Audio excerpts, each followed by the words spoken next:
Welcome to the Women's Rights Network podcast with Jo Bartosch.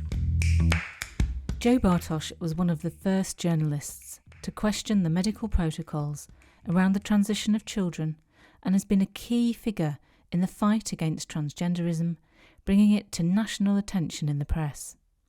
She's been published in outlets from The Times to the New Statesman and is a frequent contributor to broadcasts on political topics. She's also assistant editor at The Critic, the UK's leading magazine for arts, culture and commentary. I'm here with Jo Bartosch in her kitchen. So nice not to be on Zoom. Tell us a little bit about yourself. Oh, thank you so much for thinking to interview me. So if you want to know a bit about maybe sort of how I got into journalism, then I can tell you it was through activism. So I've always been quite politically active, and I'm from Cheltenham, and that's a very sort of small C conservative town. But during race weeks, the town gets absolutely full up with women who are literally bussed in to work in the sex industry, which is obviously quite upsetting. So I set up a feminist group there, and that kind of, this is about sort of 10 years ago, and it picked up, it started growing, and I got a column in my local paper, and then I started sort of pitching on the back of that. So that's kind of how I got into it, really. Interesting. And is that still going? So that's still going on, is it? In Cheltenham, yeah. Yes, it's a huge issue, and I think it is for lots of towns where there are sort of sporting events. They have temporary event notices, they're called, which basically allows them to have sexual entertainment, and of course everything that goes with that. So when you've got the licences for lap dancing, then you also have a thriving trade in prostitution. Goodness, okay. So you were already involved in feminism from that side of things. Yep. So were you kind of already peaked, or how did you get into knowing about all of the gender stuff? So the funny thing is, I was peaked, and then I forgot it. Actually, I think that's true of a fair few of it. Yeah. So I'd always understood gender as a set of as a social construct, as a set of stereotypes, effectively that men use to dominate women. So I understood femininity as a performance of submission, and I had this sort of really rigid feminist understanding. And then around 2010, I had I'm bisexual. I had a boyfriend for a bit, and he said, "Oh, that's terribly cruel to trans people." And then suddenly, all of my feminist analysis, all of the rest of it, just kind of melted away. And I was quite involved with a lot of popular feminist groups at the time, like UK Feminista, and they all had quite a strong line on the sex industry, but they were also totally normalising the idea that people could change sex. So somehow, without even being aware of it, I absorbed those sort of ideas, and it wasn't until 2015 when I kind of snapped out of it properly, when a couple of friends had a word, basically. Good friends. Yeah. So I'd organised a little fundraiser. I think it's for like a rape crisis centre or something, and we had and they said to me, Caitlyn Jenner, and one of them said to me, Caitlyn Jenner's a man. Mm-hmm. And I had a really visceral and emotional reaction, which isn't like me. I'm not a particularly gushy person. And honestly, I just got together with my partner, a female partner, and to me, I'd kind of linked it with homophobia. And I was just like, but I don't understand. How can these people I like be so transphobic? Mm-hmm. And then I started thinking about my reaction and how dramatic it had been and how unlike me that was. And I thought, oh, something interesting going on here. And then I met with them a couple of days later to talk them round. And they talked me round instead. Excellent. How did they do that? Asking me open questions, actually, making me think, making me try to explain myself. And when I cut away the emotion and the fear, I couldn't. And I think that's what did it. So asking me, well, what is gender identity if it's not based on sexist stereotypes? Mm-hmm. How do they know they're in it? And the only thing I could sort of fall back on was, well, I just got to trust them and be kind. And then I started to think about what the difference was between cross-dressing, and I suddenly realised that a lot of I used to hang around in quite a lot of alternative circles, mm-hmm. and I became aware that a lot of the men who once I just used to understand as transvestites, as cross-dressers, were suddenly calling themselves trans, and it was a bit of a shock. So I think it was sort of unpicking those sorts of things, and then as well, thinking about prisons. I think prisons were the first thing that really made me start to realise that you had a very vulnerable population of women, and how easy it would be for men to infiltrate that space. And it was at the same time as the IC Tara campaign, which was a very sort of an obviously kind of passing man who happened to be an escort. And there was a huge campaign, even though he didn't have a gender recognition certificate, to get him moved into a women's prison, and that actually ended up changing the policy. So it was around that sort of time that I started to go, oh, hang on, yeah. something's wrong here. So you came back full circle, feminist, bit of a wobble back into feminism. Do you feel like that's made your feminism stronger or clearer or more coherent? Has there been a benefit massively to that journey? So yes, I've lost a lot of friends. I've also made a lot of friends, and it has made me much more open-minded about things more generally. So I suddenly realised a lot of the positions that I'd adopted were sort of default tribal left-wing positions that I hadn't actually thought through for a long time. And I think forcing myself to recognise how easy it is to get swept along with something, and realising that, I'm just as capable of getting swept along by nonsense as anyone else has been a bit of an eye-opener. And I think it's generally made me more open-minded, and and I think that's actually quite a good thing. And that's kind of happened. So that's happened for you in as an individual. It's a microcosm example, but of course that's happened on a much bigger scale too. And we've seen lots of other feminist groups, organisations, charities who have done that 180, but not yet the 360. Yes. Why do you think that is? Because they are intelligent women. A lot of them have seen for real what things are like materially for women when things go badly wrong. Yet still we find ourselves in this position. You were fortunate enough to have some friends who were able to do sounds like a bit of Socratic questioning. Yes. And you were smart enough to work through it.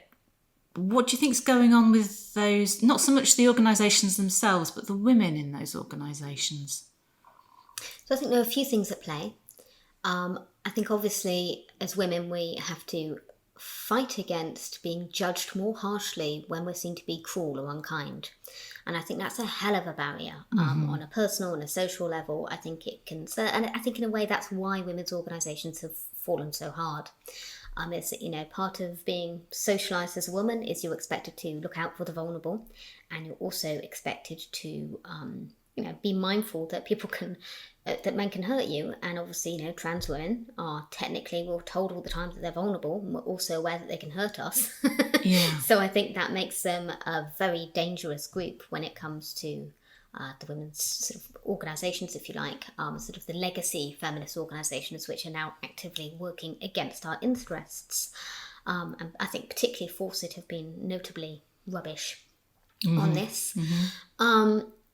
I think there's some losing face. I think, when you sort of, I think Ruth Hunt, for example, when she left Stonewall, she should sort of set everything up. She left, she glided into the House of Lords and didn't have to face up to her mistake. And obviously it's been poor Nancy Kelly who's now finally left and was sort of, has been scrambling around trying to justify it. So I think yes, I think our socialisation plays against us. I think the way, actually, to some extent, women police other women plays against us with the sort of, the way groups of women tend to interact, and there's a bit of a prohibition on being seen to be cruel, and it is still seen to be worse to be cruel to men than it is to our fellow sisters, sadly. So I think that's possibly a part of it as well. And obviously there's been so much funding from of course. Groups. So sort of, at a policy level, internationally, I think there are a lot of American-funded NGOs that are pouring money into transactivism as the sort of final frontier of human rights, if you like, when it's obviously the total opposite. So I think that sort of unfortunate and toxic combination makes it very, very hard to fight. All really good points, and it's been a similar process. You mentioned Stonewall there. Neither of us has said that Stonewall correctly first time, have we? I wonder what that says.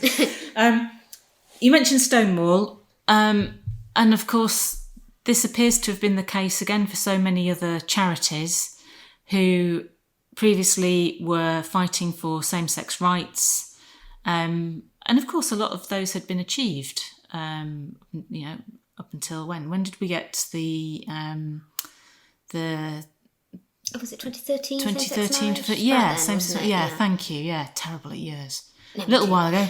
And really, I guess either Stonewall and others could have pivoted to supporting people who are same-sex attracted overseas, or all sorts of other things they could have done.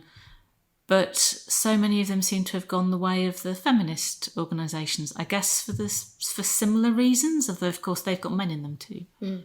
I mean, it's so frustrating, isn't it, to look at sort of what's happening in Uganda, for example, what's happening in Russia, particularly Uganda, where you can get executed for if you're repeatedly found to be in a same-sex relationship or have had same-sex relations. And yet, you've got Stonewall sort of going on about bloody pronouns and asexual awareness week. You just think, oh my god, get a grip. Non-binary. Yeah, just think, my god, that's not a problem. Or if it is, it's certainly not a social one.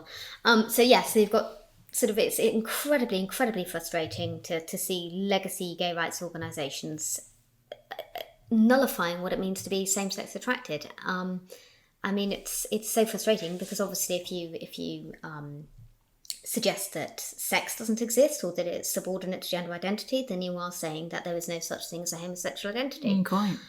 So it's a huge problem. I do think that gay men in particular, actually, and this is probably a bit controversial, but I think sometimes it's very easy for them not to think about the impact of things on women. If you don't have women in a social circle, if you don't have women in, then it's easy to just not recognise women's concerns as valid, as legitimate, as because they don't impact you don't recognise them in your everyday life. So I can see, and that's obviously not to suggest that all gay men do that, but I do think there is a real issue, and it's a sort of a bit of a taboo around gay male misogyny. I mean, Sheila Jeffreys talks about it a lot as a sort of a form of sexism squared, if you like, when you don't have. And I can understand how it happens. And anyway, I guess so to an extent, but I think it's notable that it was Ruth Hunt. It did happen under a woman. That Stonewall in particular became so-called trans-inclusive. And I'm pretty confident that her motivation was funding, because they got a grant from the Arcus Foundation.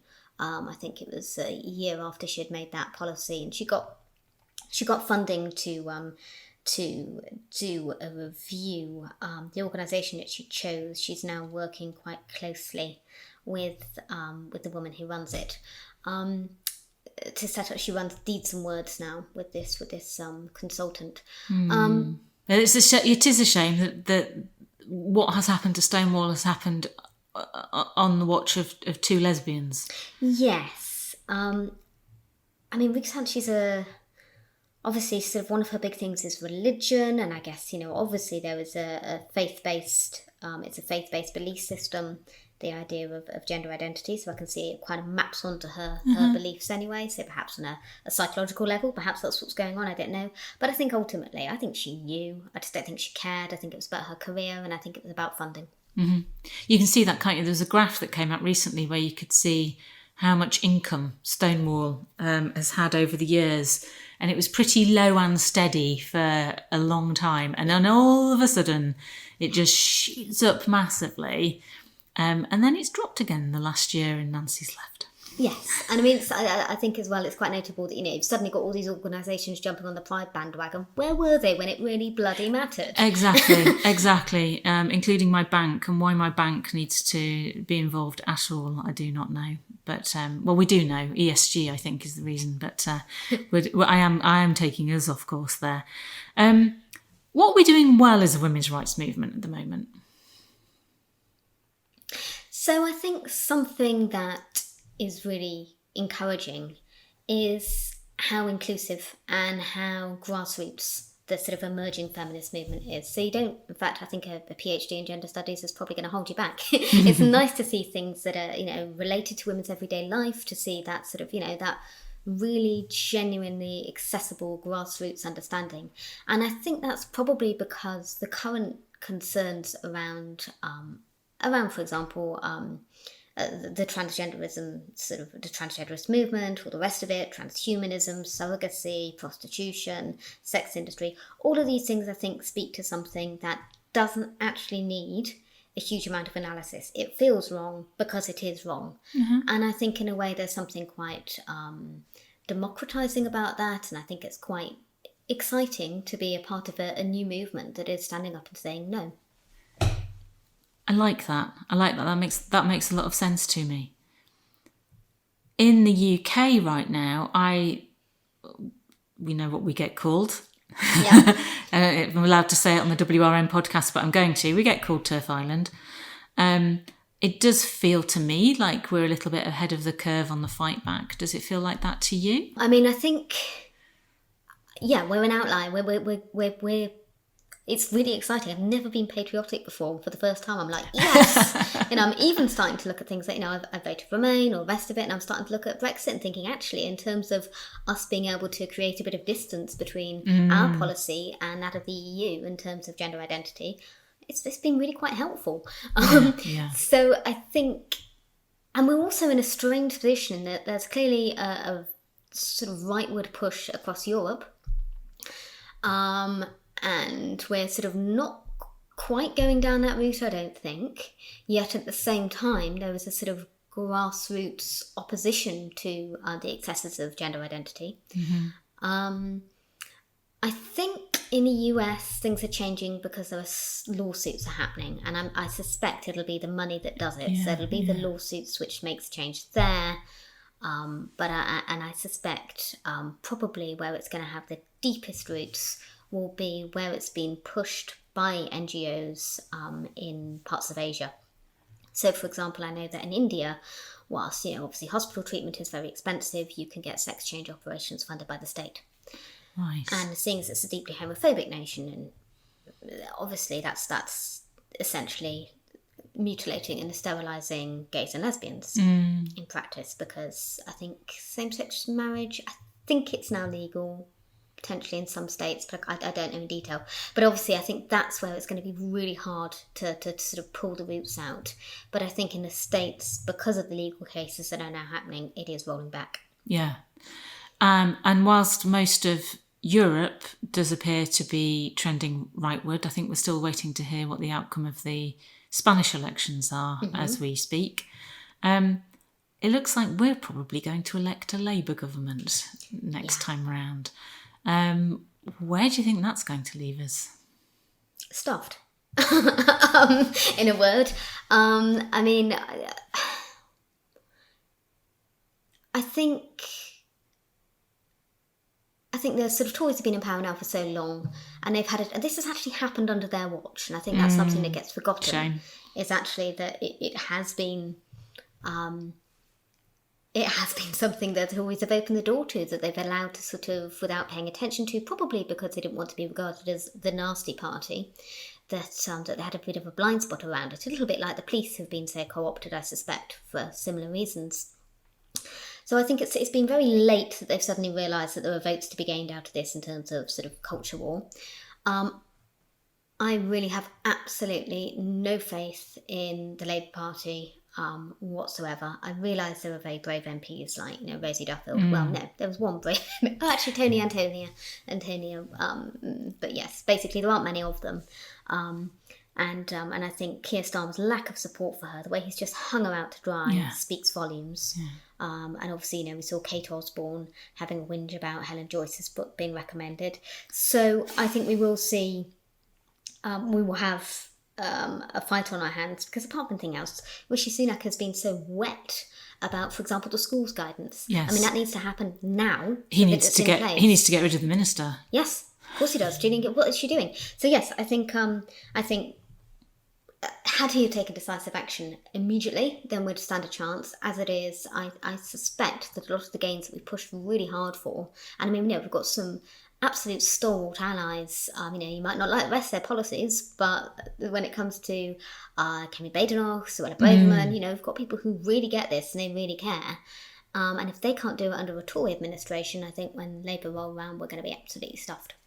Yeah, I'm kind of worried about as well what would happen with the make sure I get the letters in the right order now. The EHRC, with the witch hunt that there has been. I think they've reopened the investigation again for Kemi Badenoch to come out and say no again. Yeah.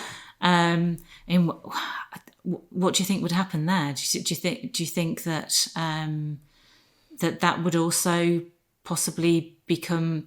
I mean, it's taken a few years to turn that around under Baroness Faulkner. Do you think that it will turn back again? I have a lot of faith in Baroness Faulkner. I think she's got real guts. So actually, I don't think so necessarily. I think sort of just out and out replacing her with a sort of political appointment would just be too controversial. I can't see that happening. And I think she has got the grit to stick it out. Yeah. And to just ask the questions that need to be asked. I mean, I don't think she's particularly a radical feminist in any sense. I think she's just a rational human being who recognises that sex is real and that it matters. Yeah. Yes, I think longer term it's a risk, sure, but I think for the moment, I can't see her going anywhere. I can't see her being bullied. I really hope not. I share that sentiment. What should we do then, those of us in the Women's Rights Network, as well as other organisations, what should we do to prepare, do you think, for the very likely Labour government? I think our best tool to unpick all of this is the law. And I think we need to remind our elected representatives of the law. So when it comes to, this is something I don't agree with. I know there's been a big push to get rid of the Equality Act altogether. I totally disagree. I think actually, if it's used properly, that's a weapon. That's something that could work in our favour, particularly now that gender critical beliefs are come under a protected characteristic. It's mad to have essentially reality to be protected, but yes, but it needs must, and it works, and so I think that's what we're going to need to do, and to continue to ask questions and make.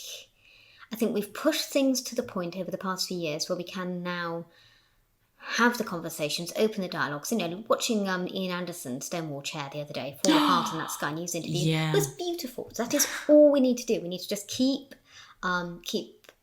opening up those spaces for discussion, making them have the discussion, making them answer the difficult questions, not to say, oh, it's all so unfair, it's all so cruel, like Kate Osborne did with her sort of don't read the book. I think if we just keep pushing and pushing and pushing for the conversation to continue, I don't think there's any way they can make it happen.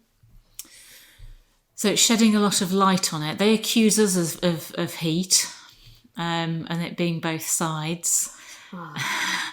But do you think then that the answer to that is, rather than us reacting all the time and saying, it's not, more that we keep saying, well, you tell us some more about what you believe. Tell us some more about what you want the world to look like. Because every time they open their mouths, they dig a little deeper.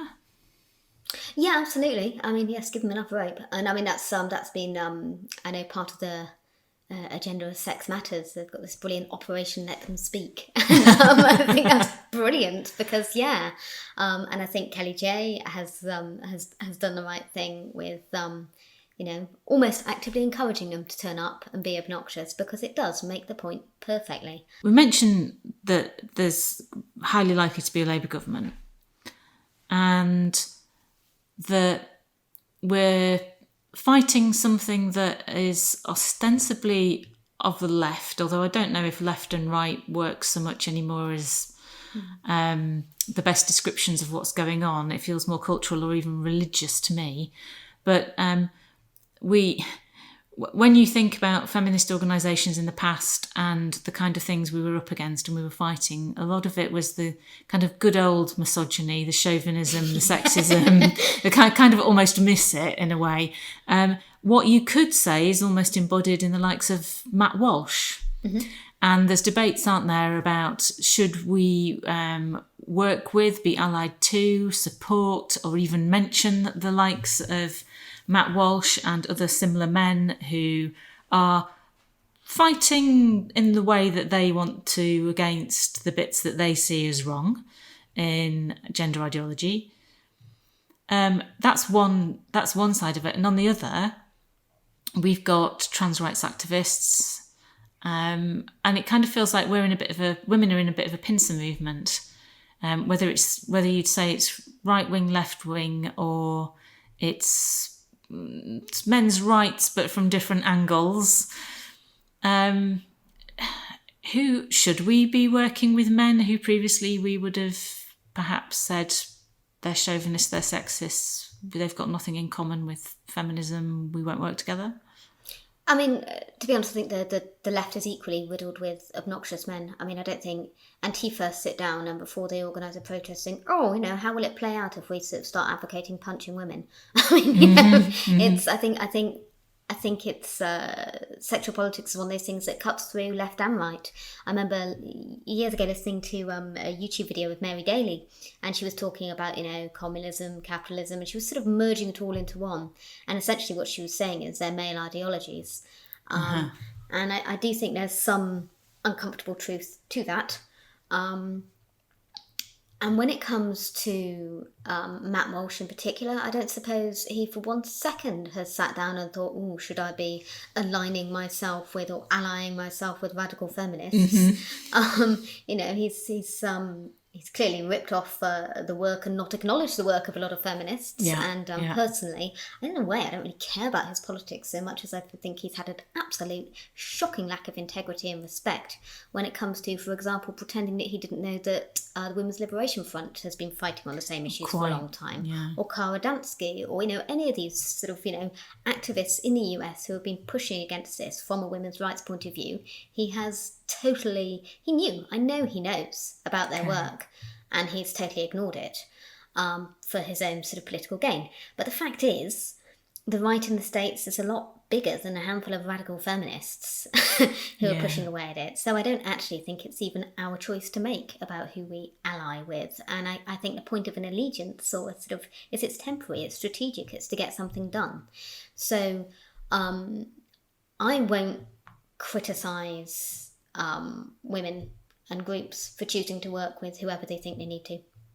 I think it's entirely fair enough. I think the biggest threat at the moment, long term in my mind, from my sort of point of view, is in essence the way that human bodies and women's bodies in particular are being broken down into their productive parts. Mm-hmm. So whether that's the sale of our sexuality online, whether that's the use of our wombs in surrogacy, whatever it happens to be, I feel there's a real drive to sort of break apart what it is to be human and in particular what it is to be a woman.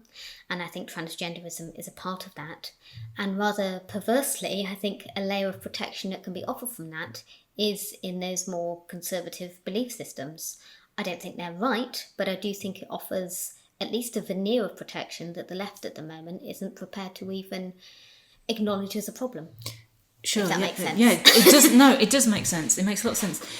Is transgenderism a stepping stone to transhumanism? Oh, of course. Yeah, absolutely. I know there are theories about sort of specific individuals. I know Jennifer Bialik has done a lot of work sort of digging into this. I think more widely, I do sometimes wonder if there's sort of some sort of fear or hatred of women being able to reproduce. It means men want to do it.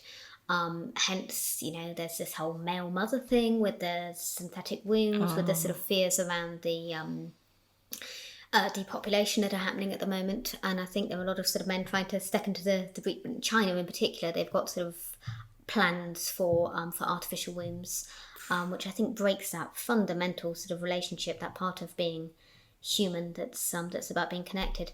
So yeah, I think it is a part of a sort of bigger psychological and social push that I think is intensely masculine in character. And ironically hyper-capitalist. Oh God, yes. Of course it is. Yeah. I mean, that's a sort of the next coal mine, isn't it? Is inside our minds. It's sort of mining that mind-body split. So, yeah. And again, that's not particular. I mean, I've just said hyper-capitalist, but still, it doesn't feel like you can talk about things in the sense of left and right anymore. It almost feels religious to me. Yeah, I mean, that's something... that's going to sound like I'm bragging now, and I don't mean it like this, but I recently curated an exhibition in Poland, and it was of a potter, a ceramicist, and her work looks at the oppression of women under extreme forms of Islam and Sharia, as well as prostitution and as well as transgenderism. And I was sort of, trying to think about how to link up those three issues. And then we kind of think, all these things going on. Oh yeah, it's called patriarchy. It's a belief system that reduces women to being less than men, and that's what all of those things do in different ways. And I guess, yes, it's a sort of a form of exploitation, a form of when it comes to what's happening to our bodies, when it comes to sort of where things are progressing in terms of capitalism, but at the same time, the sort of the subscript it's running off is obviously patriarchal. Mm-hmm.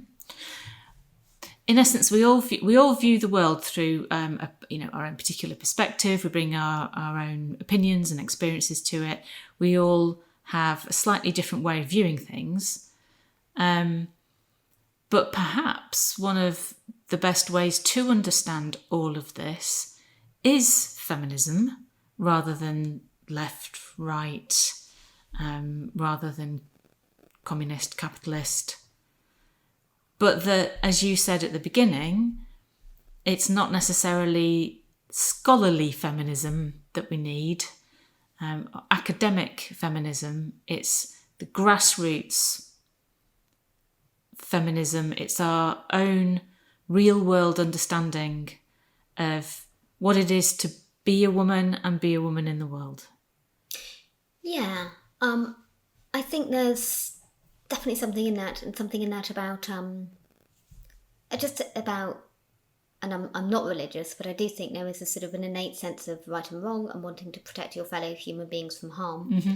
And I feel that actually is probably quite a, in the absence of religion, I think that's probably quite a protective and useful worldview. Do you think because religion in the West, certainly in an organised and from a Christian perspective, has reduced somewhat? Fewer people say they believe in God, far fewer people go to church. Do you think it makes a difference? Has it left a gap to be filled by something like gender ideology? Oh yeah, I mean, definitely. I think secular institutions have fallen hard for, the God-shaped hole, if you like, and that's why they've sort of covered themselves in rainbows. Though I do think it's worth noting that there's actually sort of huge, in some ways, because of technological benefits that have served women quite well, such as the pill and contraception, all the rest of it. We're seeing depopulation of those who have got secular beliefs, and I think there is obviously where birth rates are increasing, or at least where they're not decreasing as rapidly, are within communities that are more religious. So I kind of think, in a way, perhaps we're sort of perhaps this sort of mad secular bubble of rainbows might not last anyway, if you know what I mean. Yeah. One thing that concerns me, I don't think this will last forever either. I think the bubble will burst, or I think the snake will eat itself. Yeah. But my sense is humans being humans, something's going to come along and replace it. I don't think what is going to replace it. What are women going to have to fight next? Yeah.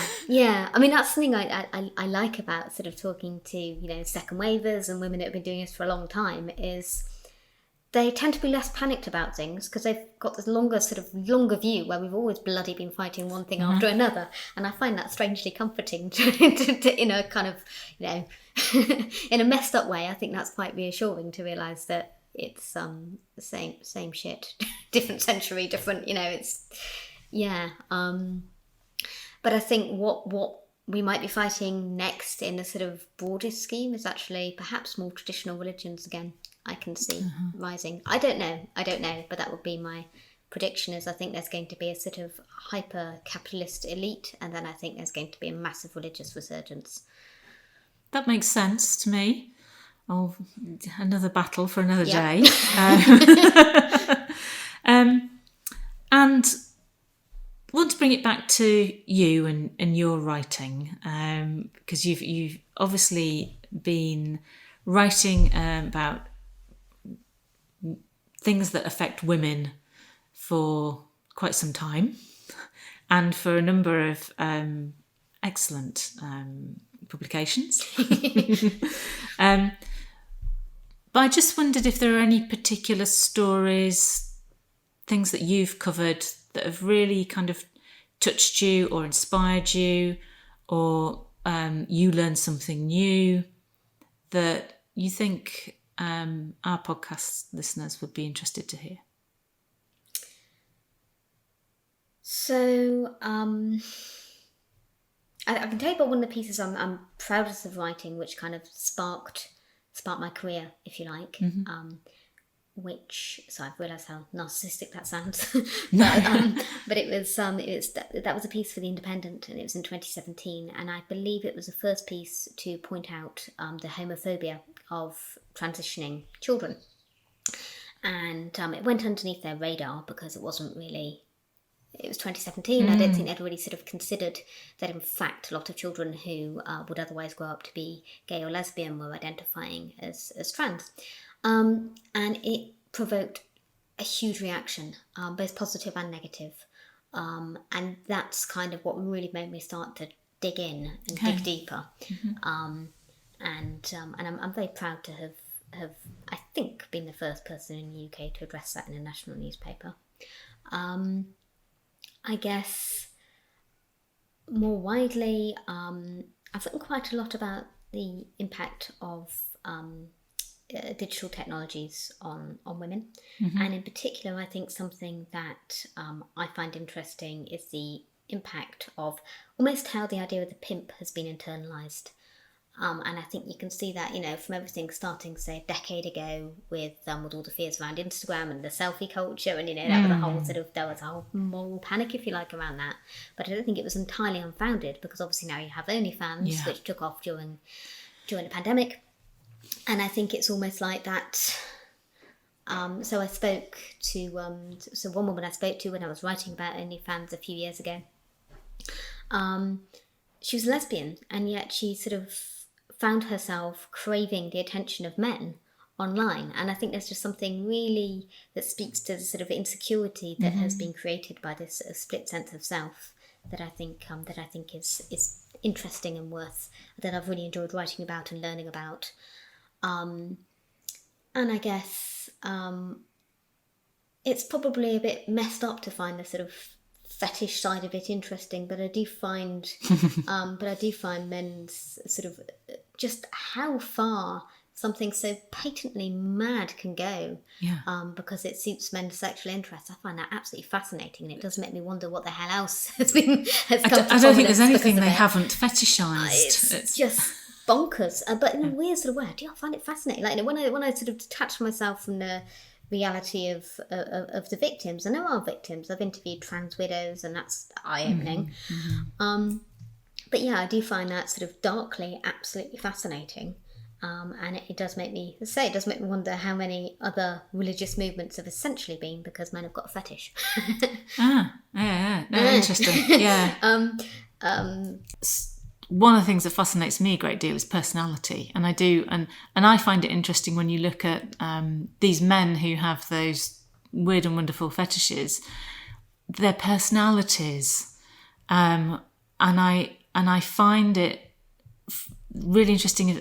Is this genetic? Is this or is this nurture rather than nature? What's taken you down this very bizarre journey? I mean, sometimes the answer is simply porn, but how did you even get to this point?